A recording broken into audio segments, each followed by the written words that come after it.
exercer, ó Deus, a nossa fé na hora da oferta, na hora dos nossos dízimos, Senhor, em nome de Jesus, ó Pai, que nada venha faltar, ó Deus, na nossa vida, que nada venha faltar, Senhor, na nossa igreja, em nome de Jesus, ó Pai, é o que nós declaramos, em nome de Jesus, amém, graças a Deus. Pode trazer, irmãos, a sua oferta, o seu dízimo, amém?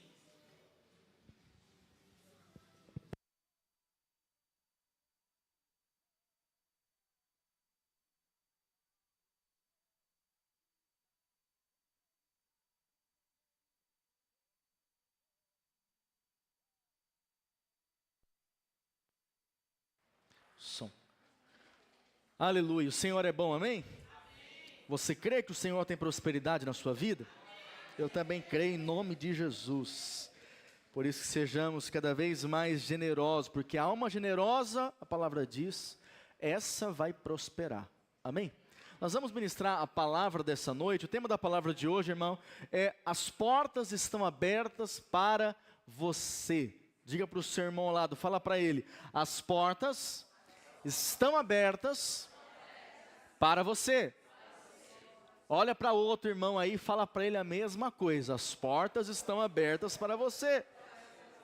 Aleluia. Apocalipse 21, verso 25. Se puder projetar aí, por favor. Apocalipse 21, 25 diz assim, irmãos: as suas portas nunca, jamais se fecharão de dia, porque nela não haverá noite. Amém? Aqui a palavra de Deus está falando a respeito da nova Jerusalém. Aqui nós podemos ter convicção que lá também haverão portas abertas. Amém? Vamos orar pela palavra. Feche seus olhos, curva sua cabeça. Pai, no nome de Jesus, nessa noite nós colocamos a tua palavra diante de ti e oramos para que ela seja fonte de alimento espiritual em nossas vidas, que ela nos renove, que ela nos fortaleça, para que possamos andar no Senhor de fé em fé, de glória em glória, porque sabemos, Senhor, que essa é a tua vontade. Dá-nos, Senhor, entendimento, dá-nos, Senhor, ouvidos espirituais, ouvidos para ouvir, olhos para ver. É isso que nós te pedimos nessa noite, Abba, no nome de Jesus, amém. Aqui nesse texto, então, nós lemos que, de fato, nós estamos vivendo diante de Deus e cremos que haverão portas abertas no nosso futuro na Nova Jerusalém, mas também há portas abertas para nossas vidas hoje, amém? Nós temos profetizado, declarado que esse é um ano de portas abertas. Quando falamos isso, quando citamos isso, você deve crer que nisso é em todos os aspectos da sua vida, gerar fé no seu coração que o Senhor tem sim para você, portas abertas, porque Deus vai fazer também de acordo com aquilo que nós estamos crendo, amém? De acordo com a minha fé, de acordo com a sua fé. E nós vamos usar como base nessa mensagem a restauração dos muros de Jerusalém, quando foi ali liderado, né? Você pode ler esse texto falando a respeito disso, ali no livro de Neemias, onde nós vemos então que o Senhor direciona Neemias e outros para restaurarem os muros de Jerusalém. Então, quando o povo judeu está ali voltando para a sua terra natal, um povo que estava escravizado, cativo na Babilônia, agora eles voltam para Jerusalém, mas ao voltar para Jerusalém, eles percebem que é necessário que haja uma reconstrução dos muros. E também ali nos mostra a respeito das portas. Então havia muito trabalho a ser feito para então proteger, guardar ali a terra que o Senhor tinha para eles. Portanto, isso nos ensina e nós vamos compartilhar sobre isso hoje e também no próximo domingo, que o Senhor, através dessas portas que foram ali, né, restauradas por meio do povo de Deus, cremos também que isso vai acontecer entre nós. Posso ouvir um amém? Então lá em Neemias capítulo 3, nós vemos descrito a construção dos muros e portas da cidade. E é interessante que todo o povo se envolve nesse propósito da reconstrução, da restauração dos muros, das portas. Então isso nos mostra que ali em Jerusalém haviam na verdade 10 portas. E nós vamos falar hoje de 5 portas. E o que elas têm a ver com a nossa vida. E na próxima semana, no próximo domingo, nós vamos continuar essa mensagem. Amém? Então, queremos que há uma associação entre aquilo que aconteceu em Jerusalém, por meio do povo de Deus, e também aquilo que está para acontecer nas nossas vidas. Posso ouvir um amém? Então, em primeiro lugar, a porta que nós vamos citar é a porta das ovelhas. Diga, a porta das ovelhas.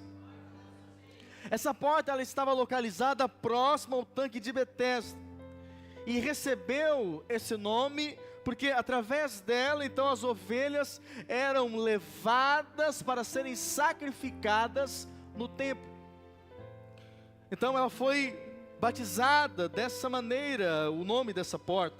Portanto, sob o ponto de vista espiritual, era a porta mais importante. Por isso que é citado no texto, nós vamos ler lá em Neemias 3, versículo 1, que fala então que essa porta foi consagrada. Diga, consagrada. Neemias 3:1 diz: e levantou-se Eliasibe, o sumo sacerdote, com os seus irmãos, os sacerdotes, e reedificaram a porta das ovelhas. Então essa porta foi reedificada. Consagraram-na, assentaram-lhe as portas e continuaram a reconstrução até a torre do Sem e a torre de Ananel. Por isso a porta das ovelhas aponta para a cruz de Cristo. Diga, Jesus é o Cordeiro de Deus, que tira o pecado do mundo. Então sabemos que o Senhor é a porta. E todos aqueles que entram por essa porta desfrutam de salvação. Diga, salvação. Quando nós falamos a respeito de salvação, de que Jesus é a salvação, nós não falamos que Ele é a salvação apenas no caráter do futuro, né? Então pós-morte, o Senhor me salvou do inferno. Sim, Ele nos salvou, amém? Mas também, hoje, você pode desfrutar de salvação. Todos nós precisamos de um Salvador, é ou não é verdade? Você precisa do Senhor, dia após dia. Por isso que Ele diz que Ele é o caminho, a verdade e a vida. Muitas vezes nós estamos em busca de formas de conseguirmos então termos sucesso, de sermos abençoados. E não há problema de você ter, né, sabedoria, inteligência, buscar algumas orientações, aprender. Mas você precisa colocar fé que o Senhor é poderoso para salvar você. Amém? Que Ele é poderoso para restaurar você. Que Ele é poderoso para abençoar a sua vida, que Ele é poderoso para, de fato, trazer restauração sobre a sua vida. Quantos creem nisso? Agora, para isso eu preciso ter convicção que o Senhor é sim a minha salvação. E aqui quando é citado a porta das ovelhas aponta para a cruz de Cristo. E Jesus, Ele é essa porta, Ele mesmo diz isso lá em João 10, verso 7. Olha o que diz: Jesus, pois, lhes afirmou de novo: em verdade vos digo, eu sou a porta das... Portanto, diga, a porta das ovelhas é a porta da salvação. Amém, querido? Você precisa ter fé nisso, crer nisso. Todos nós enfrentamos lutas, dificuldades, problemas, é ou não é verdade? Mas você precisa consagrar a sua vida ao Senhor. Fala: Senhor, eu creio que Tu és a minha salvação. Eu creio que aparentemente eu não tenho o que fazer, mas o Senhor é poderoso para me salvar desse problema, dessa sinuca de bico, né? Porque às vezes há momentos na nossa vida que nós nos vemos sem saída, não é verdade? Mas até nesses momentos o Senhor é poderoso para salvar você. O Evangelho é isso, é crermos que Cristo está em nós. E porque Cristo está em nós, nós temos esperança. Amém? Portanto, viva com essa esperança. Eu não sei aquilo que você tem passado no seu dia a dia, na sua casa, na sua família, em relação a todos os aspectos da sua vida, mas você precisa crer que o Senhor é poderoso para salvar você. Amém? Ele não nos salva apenas do inferno, isso já nos salvou para aqueles que creram. Mas Ele também nos salva dos problemas, das circunstâncias. Ainda que nós tenhamos momentos difíceis, devemos crer sim que o Senhor está conosco. Se Ele está de fato sendo colocado por nós, à nossa frente, nós veremos e experimentaremos a sua mão operando em nosso favor. Amém? A segunda porta que eu quero citar aqui é a porta do peixe. A segunda porta que encontramos na reconstrução da cidade, promovida por Neemias, é a porta do peixe. Neemias 3, verso 3, que diz assim: E a porta do peixe edificaram os filhos de Asená, a qual emadeiraram e levantaram as suas portas com as suas fechaduras e os seus ferrolhos. Então essa porta, ela foi chamada de porta do peixe, porque era a porta onde os mercadores traziam peixes de Tiro. E então eles entravam sempre por esta porta. Portanto, ela foi denominada com esse nome. E quando aqui é citada a respeito de peixe, nós devemos lembrar que nesta época o peixe ele era a principal fonte de suprimento. É ou não é verdade, querido? Então você lembra que na época de Jesus, ele multiplicou pão e picanha, foi isso? Foram pães e peixes. Essa era a principal ali, fonte de suprimento do povo. Até pelo local que eles estavam ali, né, próximo ao mar. Portanto, isso nos mostra um princípio. Quando nós lemos a respeito da porta do peixe, devemos entender que há suprimento de Deus para as nossas vidas. Diga para o seu irmão, há suprimento para a sua vida. Amém? Essa era uma porta, querido, que ela não se fechava nem de dia nem de noite, sempre estava aberta, porque sempre estava chegando suprimento para a cidade por meio dessa porta. Da mesma maneira você precisa crer, há suprimento de Deus para a sua vida, há suprimento de Deus para a sua casa. Eu falei aqui da multiplicação dos pães e dos peixes, né? E é interessante que a multiplicação dos pães e dos peixes é o único milagre, não sei se você sabia disso, mas é o único milagre que Jesus realizou, que é citado nos 4 evangelhos. Você sabia disso? É o único milagre citado em todos os evangelhos: Mateus, Marcos, Lucas e João. E isso nos mostra um princípio, que Deus está querendo nos chamar a atenção. Ó, esse milagre é importante. Esse milagre deve ser importante para nós, deve chamar a nossa atenção. Então há algo muito significativo nele que o Senhor quer que saibamos. Então, sendo esse o único milagre relatado nos 4 evangelhos, então ele se torna um padrão espiritual. Então sabemos que com apenas 5 pães e 2 peixinhos, o Senhor conseguiu alimentar uma multidão de 5.000 pessoas. Muita gente, sim ou não? Então foi um verdadeiro milagre. Da mesma maneira, se ele pôde alimentar uma multidão com 5 pães e 2 peixes, o que ele pode fazer na sua vida? Amém, querido? Ou seja, não há impossíveis para o Senhor. Agora, eu preciso crer nisso, para que eu tenha fé em outros milagres. Na verdade, a nossa vida como filho de Deus, como uma filha de Deus, é uma vida onde nós devemos crer que sim, experimentaremos milagres da parte do Senhor. Agora, quando eu não creio que a porta do peixe está aberta para mim, o meu coração fica endurecido para outros milagres. Você sabia disso? Aqueles que possuem dificuldade para crer que o Senhor quer trazer suprimento na sua vida, você vai ter dificuldade para crer em outros milagres da parte de Deus. Onde está citado isso? Vamos ler lá em Marcos 6, verso 51. Olha o que diz: E subiu para o barco para estar com eles, e o vento cessou. Ficaram entre si atônitos. Porque eles estavam ali atônitos, porque não haviam compreendido o milagre dos pães. Antes, o seu coração estava endurecido. Aqui está falando de um episódio onde os discípulos, eles ficaram então com o coração endurecido. Por quê? Porque não haviam entendido como Jesus realizou o milagre dos pães e dos peixes. E muitas vezes se torna para nós também uma pedra de tropeço, aonde eu não entendo, aonde eu não consigo compreender como que Deus pode abrir a porta de provisão para a minha vida. Agora, você precisa crer sim que o Senhor tem provisão para a sua vida. Você não deve achar, não, Deus só tem provisão para os outros. Não, Deus tem provisão para você também. Deus tem portas abertas para você também. Isso não tem a ver muito com você, mas sim com o fato de Deus querer abençoar você. Amém, querido?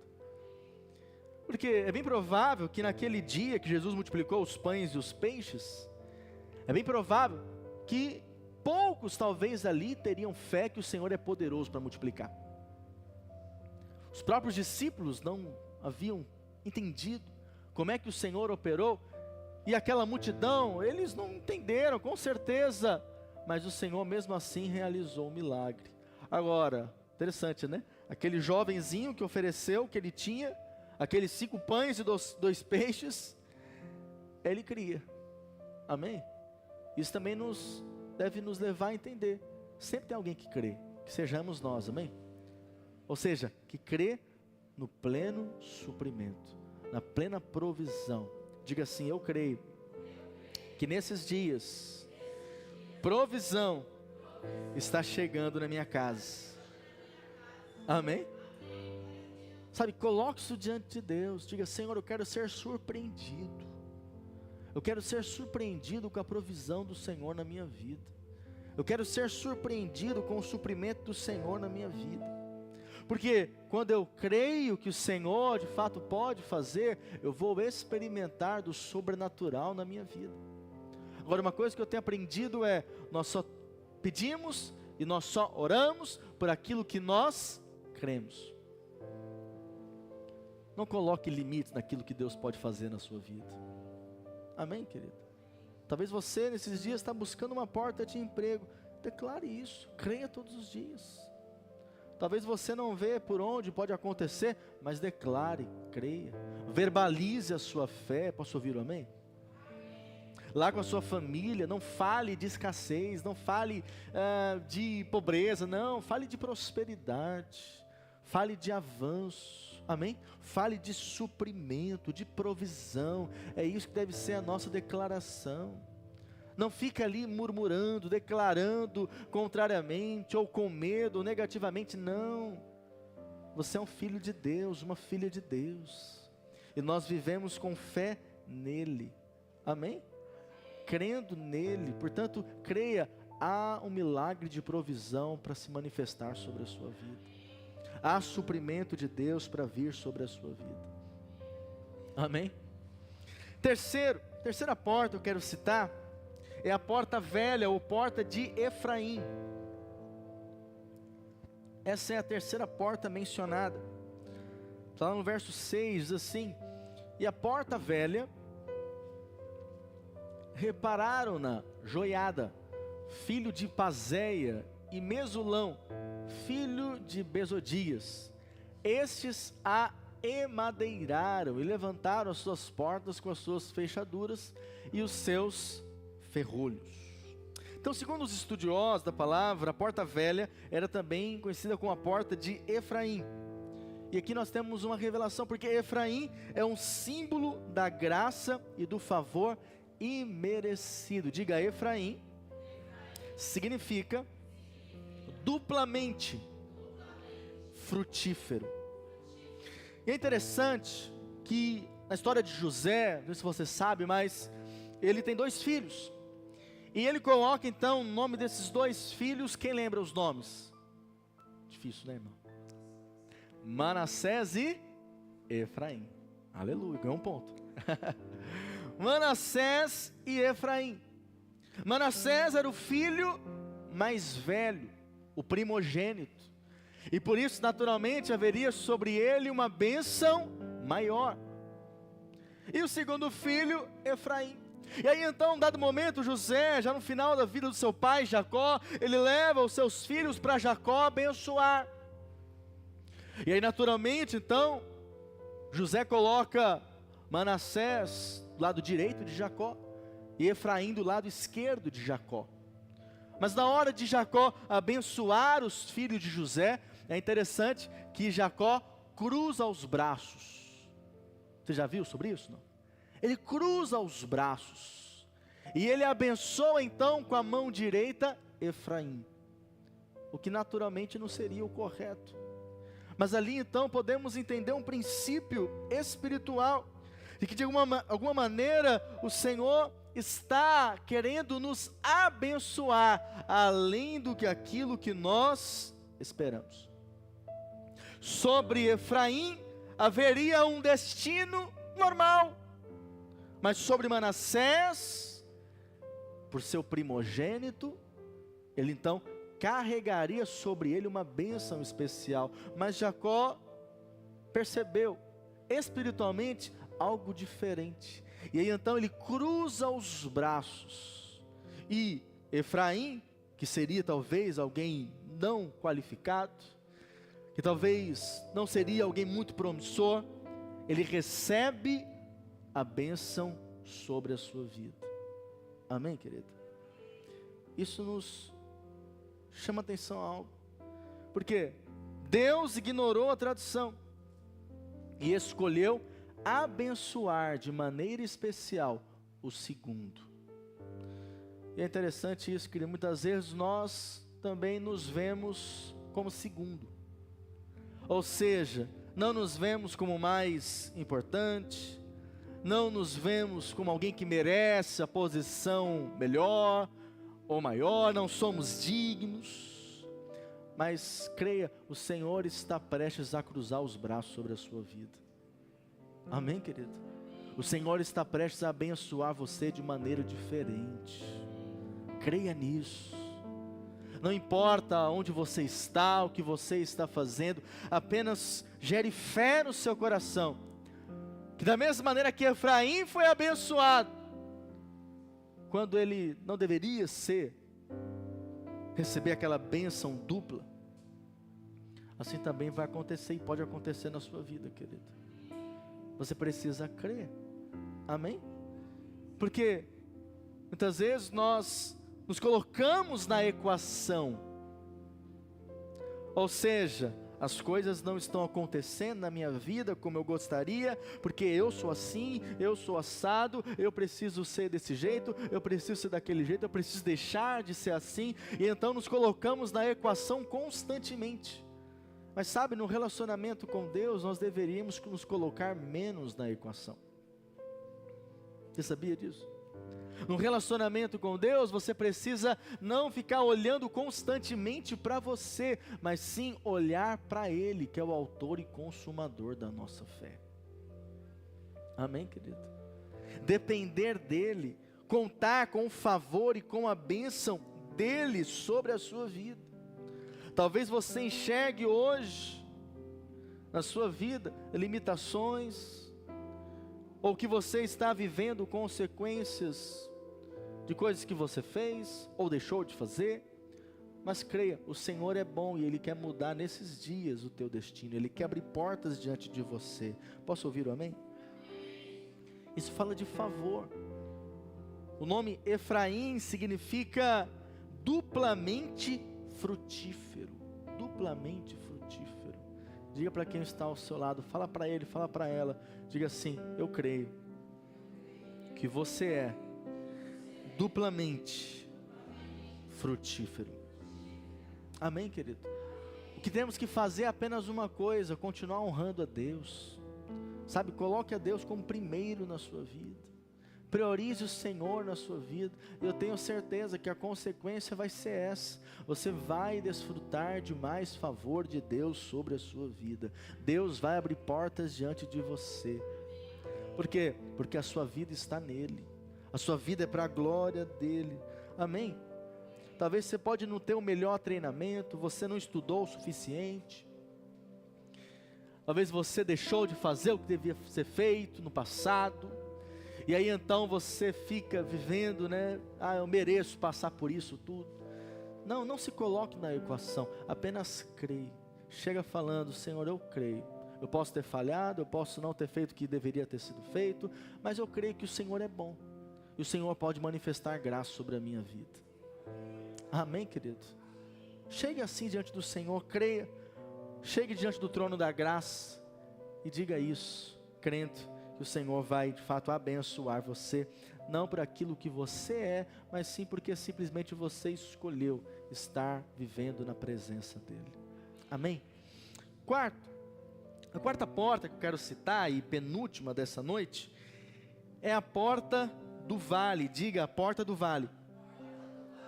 Essa foi a quarta porta que foi reconstruída por Neemias. Então está lá no verso 13, a porta do vale reparou a Anum e os moradores de Zanoa. E o significado desse nome citado, Anum, que foram um dos que cooperaram, ajudaram ali a reconstruir esse portão, ilustra o seu significado, que é cheio de graça. Sabe, querido, vale é um lugar que nós necessitamos de mais graça. Precisamos entender isso, que a vida com Deus, um relacionamento com Deus, é sim uma vida onde nós teremos momentos de montes, amém?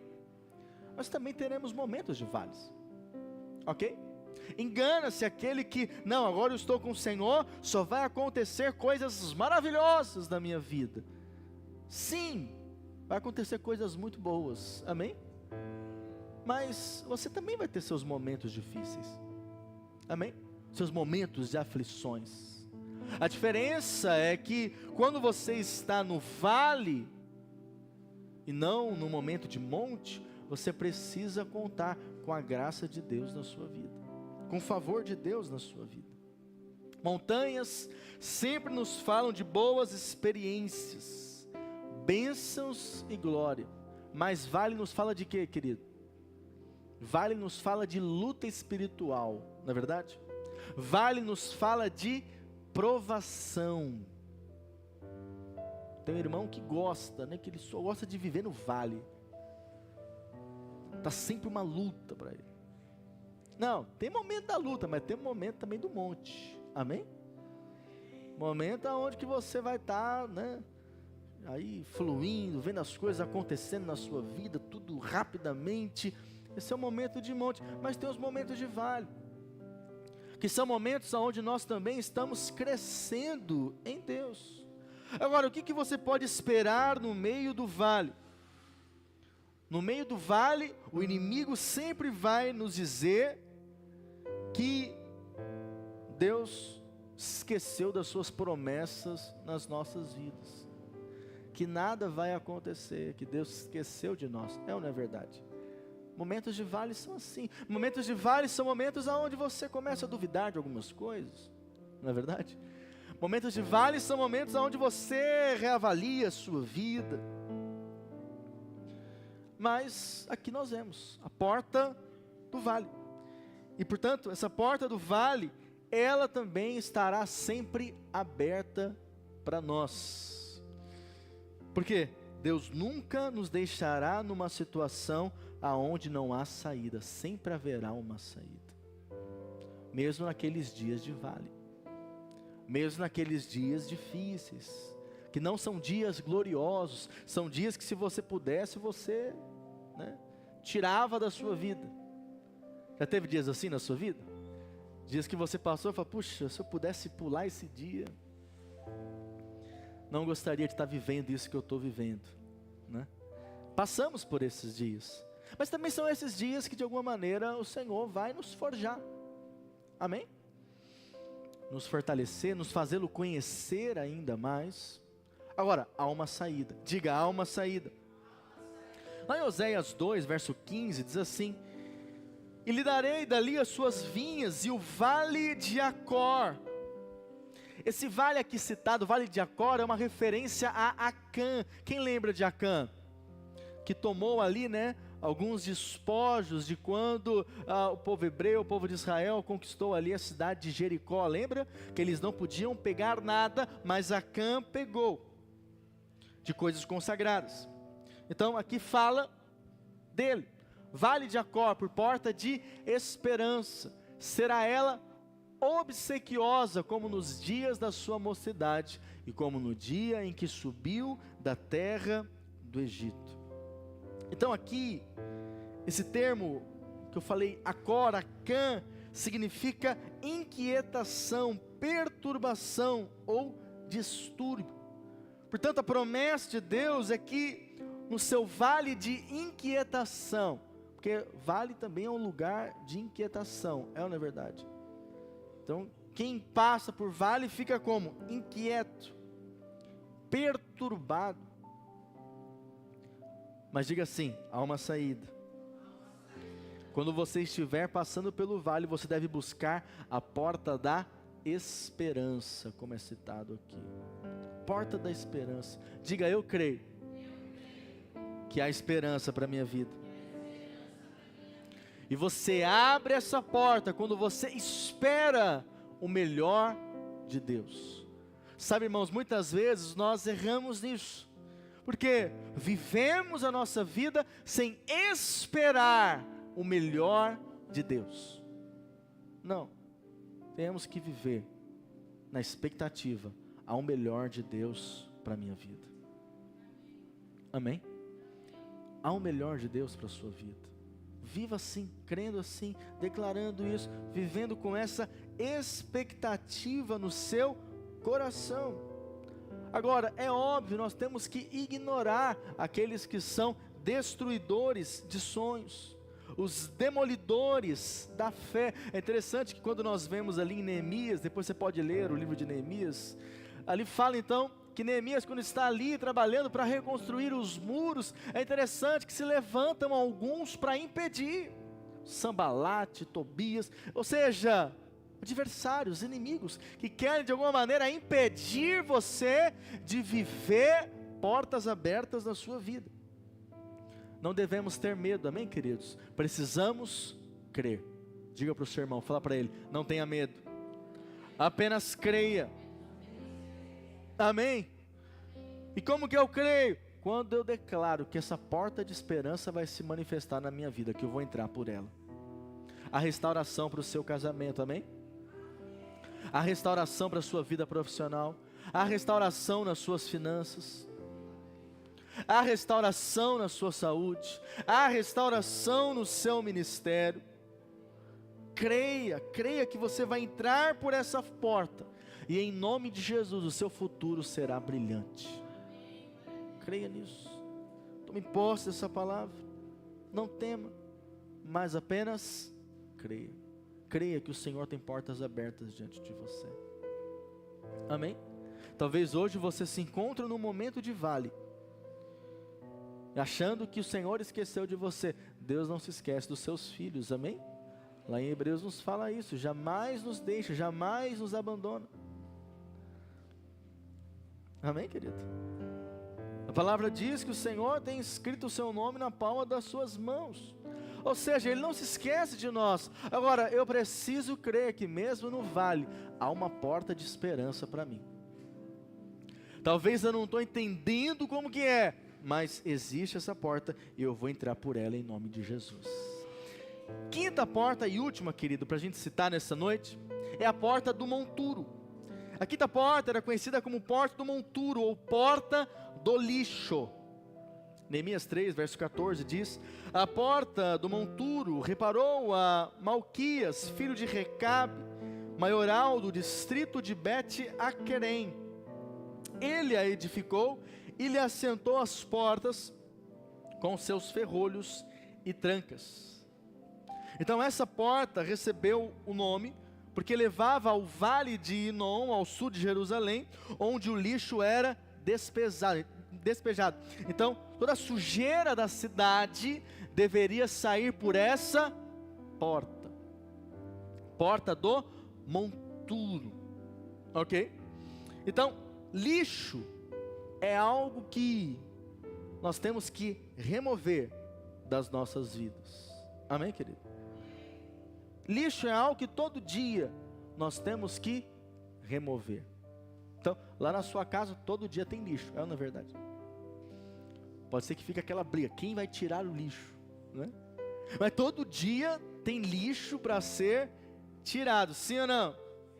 Se você não tira o lixo, ele só vai aumentando, aumentando cada vez mais. Não acontece aqui entre nós, mas tem por aí certas pessoas que é que nem aquele programa. Cadê o programa, Daniel? Mostra aí. Os acumuladores, né? Você já viu esse programa? Então ela vai acumulando ali o lixo, né? Vai guardando um monte de coisa.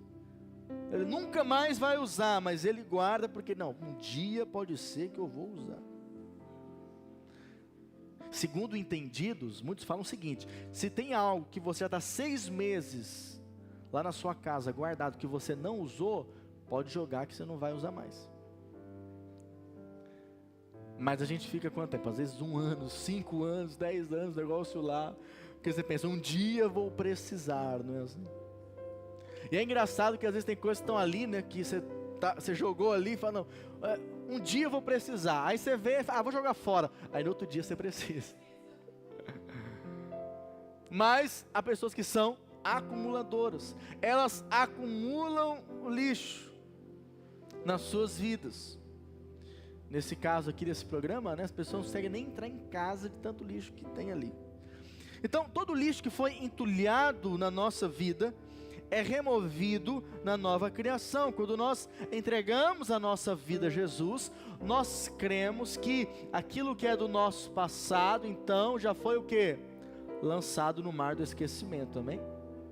Nós somos agora uma nova criatura em Cristo Jesus. Nós não somos acumuladores, mas aqui sabemos que o Senhor nos deixou então uma porta de libertação, porque agora nós estamos nele. 2 Coríntios 5,17, assim que se alguém está em Cristo, nova criatura é. As coisas velhas já eis que tudo se fez novo.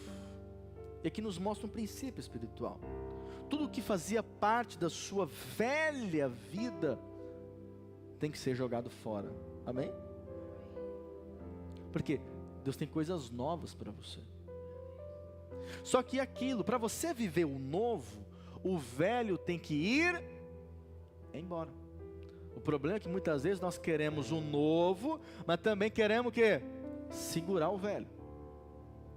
Mas não dá, querido. Para você viver o novo, você tem que soltar o velho. Mandar aquilo que é velho na sua vida embora. Só que isso é uma atitude de fé também. Não é verdade? Uma pessoa que nasce de novo, agora então ela precisa crer que em Cristo ela terá novas amizades, que vão compactuar dessa nova vida que ela tem em Jesus. Mas abandonar os antigos amigos é fácil, sim ou não? Não.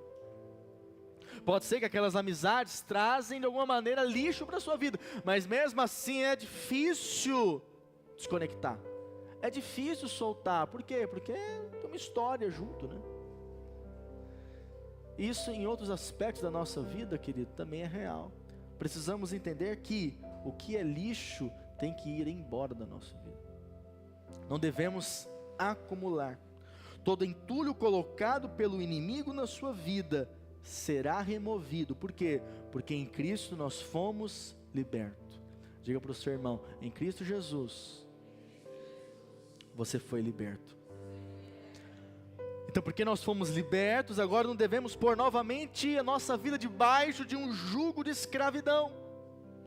Porque há muito lixo que quer tomar conta da nossa alma, que quer entulhar a nossa alma. O lixo do medo, o lixo do pânico, amém? O lixo da angústia, da ansiedade. Devemos crer que eles estão sendo retirados da nossa vida em nome de Jesus. Posso ouvir o amém? Porque você não é escravo disso mais. A sua vida agora está escondida em Cristo. E o Senhor tem coisas novas para você. Portanto, a porta do monturo é para a remoção de tudo que não serve mais para a sua nova vida em Cristo. Não seja um acumulador, amém, querido? O que passou, passou. Jogue fora da sua vida. Jogue fora. Para que isso não venha atrapalhar aquilo que o Espírito Santo está fazendo em você. A obra do Espírito que está sendo trabalhada na sua vida. Não tenha medo de deitar fora o que Deus já falou que não serve mais para você. Se algo o Senhor colocou no seu coração que não serve mais,